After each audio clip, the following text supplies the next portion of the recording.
Hey guys, welcome back to my channel. Today I'm going to teach you a very versatile and delicious pizza dough recipe.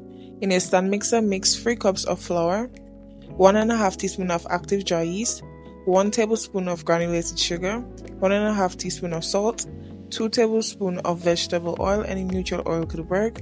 For a more flavorful dough, you could also add 1/4 teaspoon of dried oregano, 1/2 teaspoon of onion powder, 1/8 teaspoon of garlic powder, and then 1.1/8 cup of warm water. This should be about 100 to 110 degrees Fahrenheit. The extra herbs are optional. You could simply leave that out and just add in the water. In your stand mixer, you're going to let this dough knead on low speed until everything is combined. This will reduce any form of mess, and then you'll increase the speed for about 5 minutes and let the dough knead properly. You can also mix this dough by hand with a wooden spoon and a big bowl. A stand mixer just makes everything easier, so this is what I'm using today. After 5 minutes, this is how your dough should look. If your dough is a bit too sticky, you can simply add 1 tablespoon or 2 tablespoons of additional flour.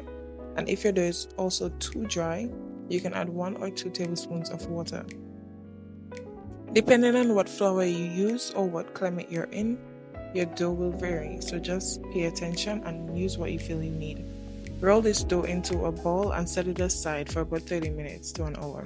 This is how your dough should look when it is proofed. If you're working in a more hot area, your dough will rise a lot faster. If you're working in a much cooler area, your dough will rise a lot slower. So just pay attention to it. When you see it double in size, you remove it and form it into a ball. This dough will give you about 6 mini pizzas. You're simply going to divide them into 6 individual portions and roll them into a ball. There's nothing special, you just do it however you feel comfortable. So I'm just tucking them under and then rolling them in the palm of my hands, and then I'm setting them aside. If you like what you see so far, don't forget to like, share and subscribe to my YouTube channel. I'll have more videos coming very soon. My next video, I will take this same dough and turn it into some pizza rolls. This dough is very versatile. You could use it to make a lot of different items, like pizza bread, salted pretzels, pizza pockets, and a lot more. So stay tuned for my upcoming videos. If you have any other suggestions, also feel free to leave it in the comment box below. So I'm just kneading everything properly and forming them into a ball so we can move on to the next step. You can also make 2 10 to 12 inch pizzas with this same recipe. How thick you'd want your dough or how thin you'd want your dough will depend on you, but this recipe can also give you 6 individual pieces.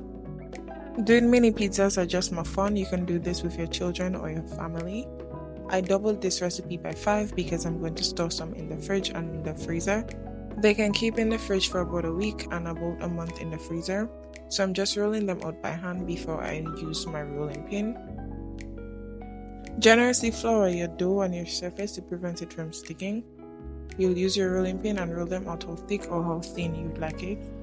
Keep moving your dough around so that will prevent it from sticking to the surface or your rolling pin. I'm just rolling them how thick I would like them to be. This step you can do it however you feel like. If you want it more thick or more thin, this is totally up to you.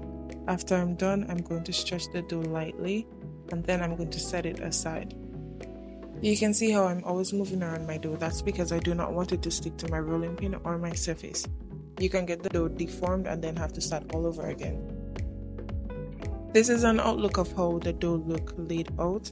So I'm going to use a fork and do some indentations to remove any air bubbles when they're going into the oven. You will just use the back of a fork and just create some small indentations into the dough.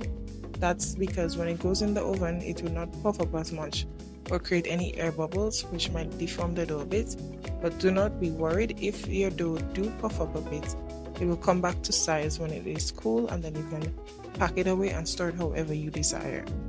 You can also add whatever you want on the dough right now without the indentations. Whatever toppings you put on will be heavy enough to keep that dough from puffing up in the oven. This is how all the doughs look when it is laid out and I have the indentations in. Next, I'm going to lay them on the back of a tray. You could put this on a pizza pan or any pan of your desire. It is all up to you. I'm going to put this in the oven at 300 degrees Fahrenheit. Some ovens might be a lot lower depending on where you're making it. If you're making it at home, Some ovens are a lot less temperatured, so you could simply put it at any temperature. This is not a cake, so it is not as technical.